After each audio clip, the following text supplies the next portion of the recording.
Welcome, everybody. Thank you so much for joining us. Today, we have the privilege of interviewing Nancy Lyons. She's going to share her story with us, and it's called Surviving and Living with Cancer. So Nancy's going to walk us through what that looked like for her. And I'm just going to let her go ahead and get started. Nancy, thank you so much for joining us today. We're glad to have you. Okay, my pleasure.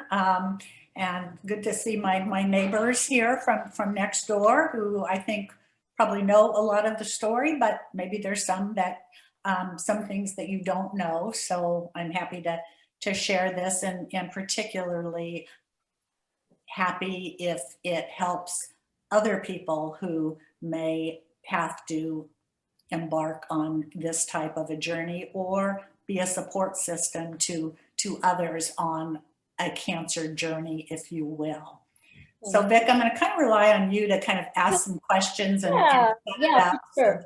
I know you know what you want to get out of this. Yeah. So Nancy, can you give us a little background on who you are and what life was before you started on this journey? Yeah, sure. Well, I am a almost 70-year-old woman now, and looking forward to that 70th birthday this coming summer. I am so completely blessed to be married to a man who has been and continues to be the most amazing husband. We've been married for 33 years. It's my second marriage. And his name is Bob. You guys know him well. And you all know what a wonderful person he is. So I don't need to say a whole lot more other than to say that, you know, for all of the things that I am most thankful for, he is, you know, right up there at the very top. That's for sure. I am blessed to have a wonderful family, a small family, but a wonderful family. I'm a mother to a now 45-year-old son who's married to a wonderful woman and has 2 children. So I have 2 lovely granddaughters, ages 13 and 10. I have you, Vicki, as my cousin. Yeah. So blessed, more like a sister than a cousin. We're both only children, grew up very close to one another, and have stayed that way, which I'm so thankful for. And Vicki, to also have as cousins your children. Absolutely. Sophie here, who is just a joy, and it's been so much fun to be able to connect with her more over the last number of months. I worked for many years in the public policy field, mostly. Started a career right out of college as a probation officer. Worked for 7-8 years in that field, and then had the opportunity to move from the county level over to the state and work in public policy in the area, primarily of youth violence prevention. Spent many years at the state in a number of different capacities, but in each one of those was working for an elected official, an elected state official. So worked for several attorneys general. And then lastly, before I retired, I worked for then Governor Arnold Schwarzenegger in his gang violence prevention program, developing public policy and working with local law enforcement agencies in terms of providing grant money and support, technical support in their efforts to address gang crime at the local level. Wow. I've been retired from the state now, it's hard to believe, but for almost 11 years. I know. So yes, that is hard to believe. And retirement has been great. I've been retired for 10 plus years. Had the opportunity, Bob and I have had the opportunity to travel a fair amount over those years. Absolutely loved it. And we're just glad that we did as much of that as we did when it was easier to do pre-COVID, for sure, and hope to have more of that coming up.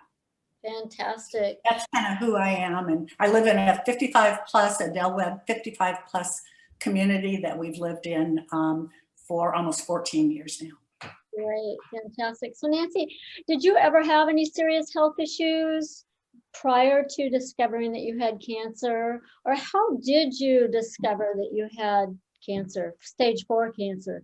Right.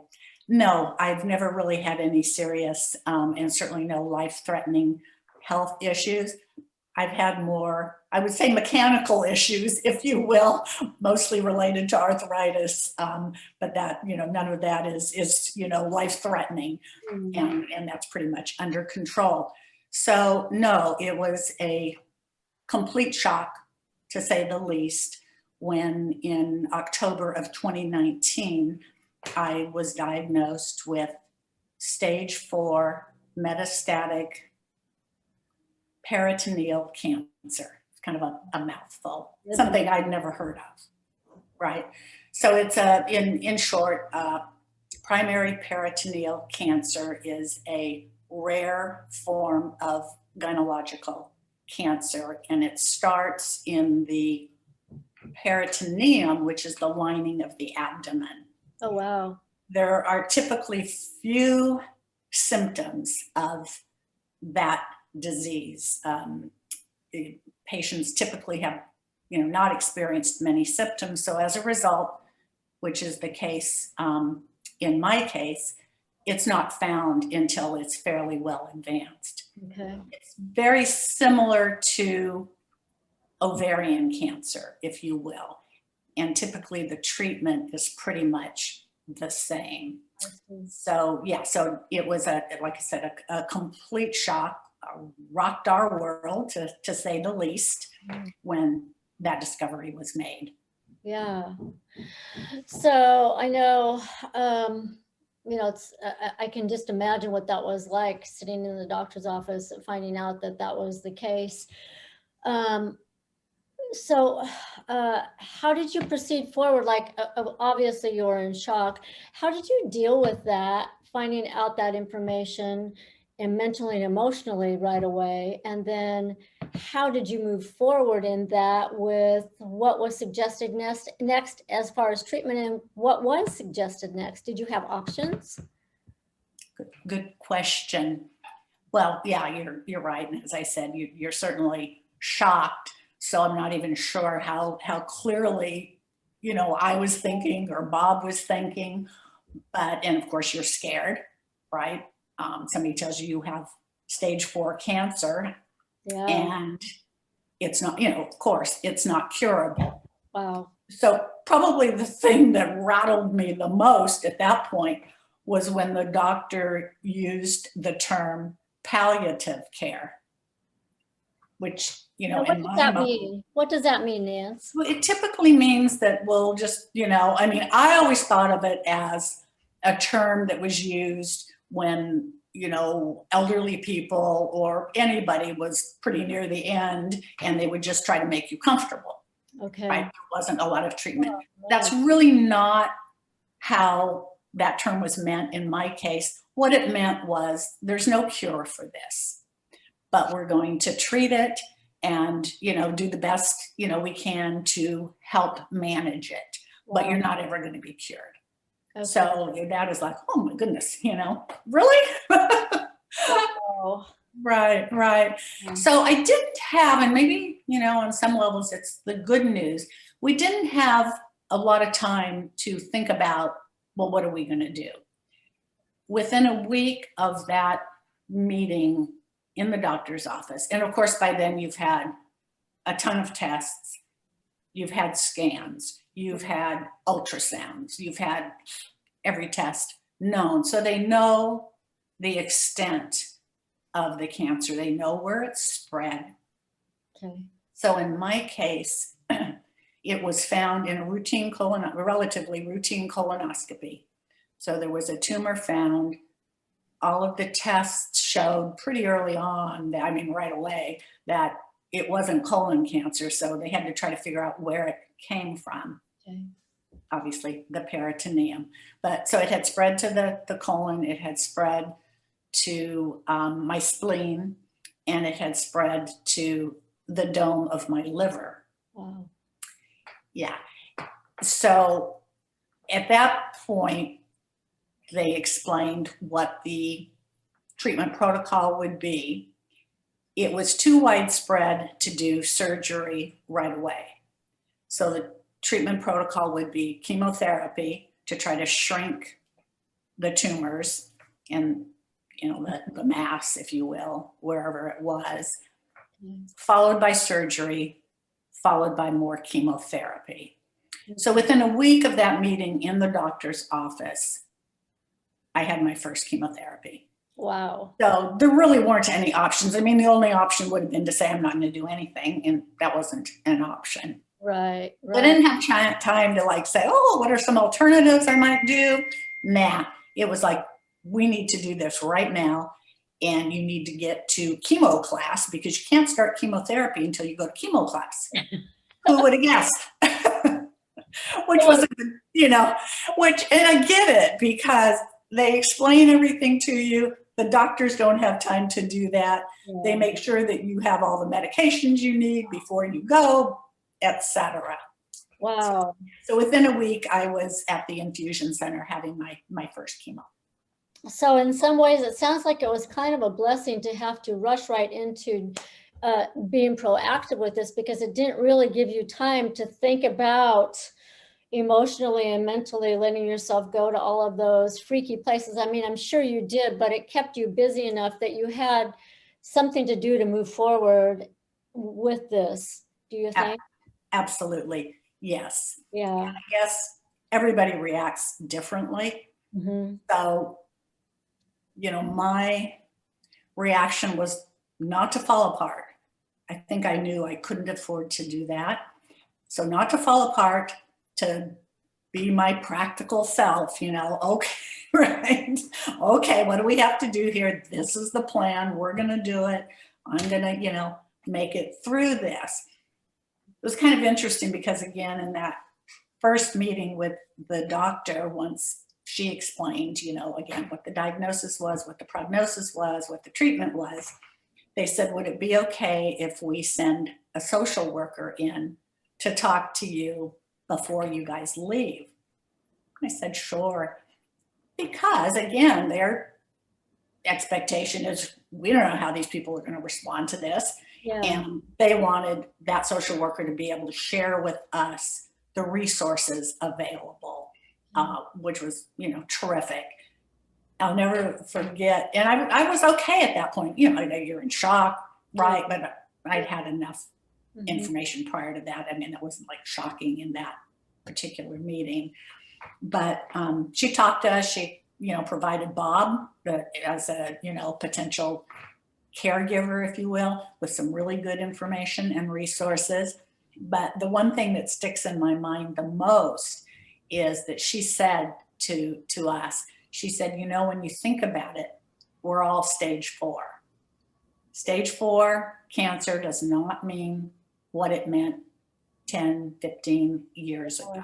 Or what is commonly, you know, believed about that kind of diagnosis. So that is stuck in my mind, and it's so true. Yeah. None of us know from day to day what tomorrow is going to bring. Yeah, absolutely. That kind of helps put that in perspective and maybe reduce a little bit of the freak out or the fear of, oh no, you know, now I have, you know, and that's it. None of us know when that's going to happen. But when they say stage 4 cancer, it's kind of like you see a timeline in your head, you know, and it's kind of artificial because we all have that timeline. We just don't know what that looks like. We just don't know what it is. Yeah. So how many chemo treatments did you do, Nance? I had a total of 6 chemotherapy treatments. I had 4 chemos, and then, and of course, you know, they continue to do scans and stuff. After the 3rd one, things fortunately had shrunk enough that the surgeon felt like he could safely do the surgery. But because he wanted to have 2 specific colleagues assist him in that surgery, I actually had a 4th chemotherapy, and then had surgery, and then had 2 more chemotherapy sessions post-surgery. Okay. What was your surgery? What surgery did you have? I had a, they call it debulking, which is like, oh yeah, okay, that's another, scary sort of a term. What the hell does that mean? So what that means is, and in this case, what they did was a total hysterectomy. They also, because it had spread to my spleen, they also removed my spleen. Fortunately, the original tumor that was found in my colon by the time of the surgery had completely disappeared. Oh, wow. Yeah, so they didn't have to do anything there. And then they, like I said, they scraped the top of my liver and what they call the hepatic dome. So they scraped that, and then they kind of rummage around, if you will, for lack of a better term, they rummage around in the lining of your abdomen and try to get everything they can see. Okay. Yeah, so when the surgeon describes it as a big surgery, you're in trouble. Yeah, so yeah, it was a big, if you will, surgery, but thankfully it was successful. Yeah. They never get everything. I mean, they're clear about that. They just can't get it all. They can't see it all. A lot of it's microscopic, but I fortunately, that they felt like it was successful. I didn't have any post-surgery complications. I recovered, fairly well and fairly quickly. Got out of the hospital a day or so earlier than expected. So that was all good. Well, and I can attest to that. So I've watched her go through this whole process, and even with chemo, I wasn't there when she was going through the chemo, but she always seemed to bounce back. But I came to visit about 3 weeks after the surgery. I went, you would never know. She put her wig on, and I would have never known that this woman had been through major surgery, let alone 4 chemo treatments before that. It was like, Bob, her husband, and I have the standing joke that Nancy always looks like she just stepped out of Vogue magazine. And I'm just, you're cute. even when she gets up out of bed in the morning, it's like, she always looks like she's just, and that's exactly what she looked like. We went to lunch with one of her friends and she goes, I can't believe you look this good. And that was my thought. It was like, I don't get it. So she's physically, you have just, not breezed. I know it's been a challenge and it's been difficult, obviously, but you have come through with flying colors, and you, like it right now, you're really participating in all the activities that you did before any of the diagnosis even, correct? I mean, you're golfing often, Yeah, exercising. Yes, trying to, absolutely. I have good energy. I mean, who knows what's going on inside, but I feel good, right? That's key. And so, yes, I'm trying to live every day to the fullest, if you will. And this diagnosis, this experience, if you will, has made me so aware of how important that is. So there are definitely good lessons learned in this. This is not all, I mean, would I prefer, obviously, not to have cancer? Of course. But there are lessons to be learned in it. And in some ways, it has made me, in many ways, I think it's made me stronger. It's made me even more positive and more appreciative of things that I previously took for granted. Yeah. Like a beautiful day, like time with family, like time with Bob, making memories. Yeah, great. I know it seems like it's often the hard things that teach us the most, right? Yeah. So physically, and it seems like you handled this all very well, and you did allude to the fact that your normal way of dealing with things is okay. Matter of factly, what do we have to do to get through this? But through all of this, how were you processing the emotions and your thoughts on the inside about it? Were you able to look at it completely matter of factly, or like if when fear came up, or how did you do that? How did you walk through that emotionally? Question.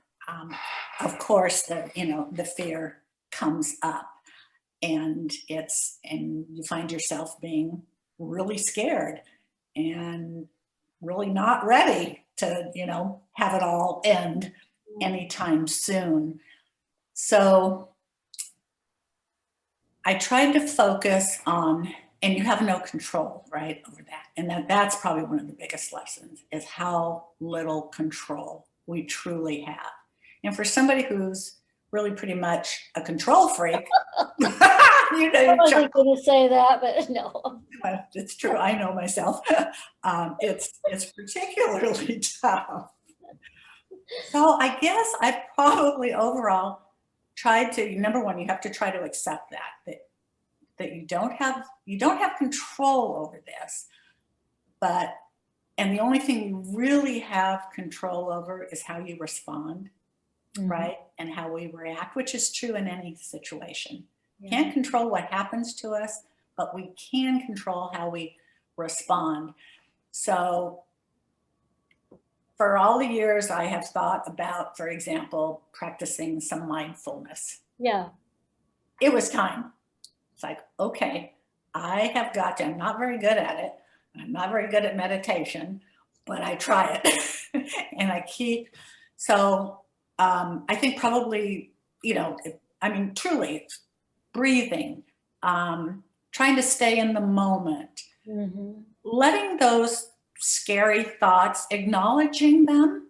Okay. I mean, they're there. You can't deny them, Right. but trying not to dwell on them, trying to kind of let them go by and say, yeah, okay, yeah, that's scary. Today I'm feeling, more scared than usual, or more down about the whole thing, but not kind of unpacking and staying in that place. Fantastic. Right? You can journey there. Your mind, it would be unrealistic to think that, of course, those feelings aren't there. Right. So try to acknowledge them, try to talk about them, talk with Bob about it, because this thing isn't just about me. Right. It has affected him. And so I've tried to be there to listen to what he's feeling. He's always there for me, of course. Yeah. So, and focusing on the things I can control, and that can potentially either prolong my remission, make me stronger if I have to go back into treatment. And those things are really your mindset, if you will. Yeah. You're trying to be positive, being active, moving, exercise, and nutrition. Right. Those are really, and I'm blessed with a really good social support system. So I try to, that's kind of how I've dealt with it. Cool. I have a scan every 3 months at this point. So the couple of weeks leading up to that are always worse. Those are always harder because you can kind of put it out of my mind, Yeah, right. But then when, leading up to that, it's like, oh man, okay, well, see how that is. But then I have to tell myself what I have to tell myself is, whatever it is, we'll deal with it. Good for you. Good for you. And I pray. Yes, absolutely. Fantastic. Right. Okay, so you did the 4 chemos, you did the surgery. What came next? Well, and then 2 chemo sessions after the surgery. And then at that point, things looked good. Of course, they do another scan and tests. I don't typically use the term remission. I don't think I'm in total remission, but as the surgeon described it, total or near total.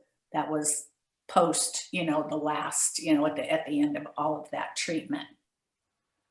So then at that point, I had a decision to make about whether or not I took a drug for maintenance therapy.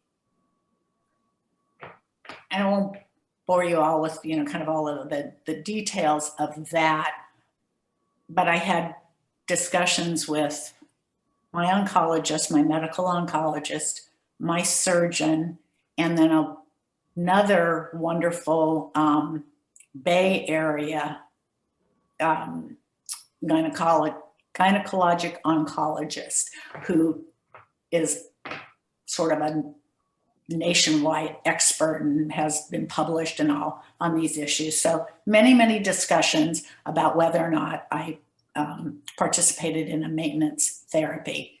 Long story short, the decision we made at that time, based on a number of factors, including genetic testing that they did, was that the best route for me would be to not do the maintenance therapy at that point, to allow my body a chance to heal, and then to monitor very closely. So I have blood work done every 6 weeks. I have a CT scan every 3 months. So far, things have remained stable, which is what we want. And I haven't had to make another decision. If that changes, then those conversations will happen again, and a decision will be made about what do we do if there's a reoccurrence. Right, great. And how long has it been, Nancy, since your last treatment? It is a year this month. Yay! That's so cool. Yeah, year this month. So very, obviously happy about that, and hoping that it continues and that we can start stretching out those scans by probably a month at a time. Nice. Well, yeah. thank you so much for sharing and being so open about the whole journey. Does anybody else have any questions they want to ask Nancy? I don't have but I have a statement. Yeah. She's going to make strokes on the golf course. I'm sorry, say that again. You're going to have to give me strokes on the golf course. No, you just see me go out a lot. You don't see me play, Herm. But we should. But yeah, that has been a lifesaver for me throughout, this journey, coupled with the whole COVID thing where we've all been locked down. That's been the only activity, right? Great. Yeah. So thanks. Yeah, I don't have a question, but I think it's just, I think you've just gone through it. I mean, from the outside, just so bravely, and I think if there's one person that can handle something like this, it's you. And so I think, just letting you know that, kind of watching you go through it so bravely and handling it so well and in the manner that you did is really inspiring. And so I think, I'm so glad we're recording this, and we'll put it out kind of on our social media channels so that whenever people, I think especially people that are going through it, I think this will be so insightful for them and giving them the hope they need. And like you said, I think, palliative care is not, I mean, technically we're all in palliative care. It's just for how long, right? Anything we do right now, I mean, we're all headed to the same place. So I think it's just like very interesting to hear that insight was really good. And I think, I know we have a round 2, so I'm sure we'll hear a lot, maybe some more details about resources. And I think it could be interesting to hear, how you talked about the 3 pillars that you're kind of proactively focusing on now. So I think that'll also be really helpful. But yeah, just very inspiring, and you've done a great job, I think, handling such a difficult situation. Sure. Thank you so much. Absolutely. So I can't wait for session 2, because we're going to delve into the importance of movement and nutrition and controlling your mind and thoughts, which is applicable to every one of us to live the best life possible. But like Nancy said, when you're faced with something like this, you all of a sudden become aware of how fragile life is. And so she's going to share tips and tools for us in moving forward and living in hope and appreciating each day as we move forward. So again, thank you, Nancy, so much for sharing that with us. You truly have been an inspiration of walking through this whole thing with grace, and yeah, it's been good. Thank you. Thank you. Thank you, Herm and Diane, for joining us. Thank you, Sophie. Yeah, and we can send this to Rose as well, so she won't have missed the first one. Yeah, she got lost. I don't know, maybe she just couldn't log on. Yeah. So Okay. Great. Thank you, Nancy, for doing this, and I love your positivity. There are days that something crops up for me, and sometimes I think, what would Nancy do? Well, Cry, no.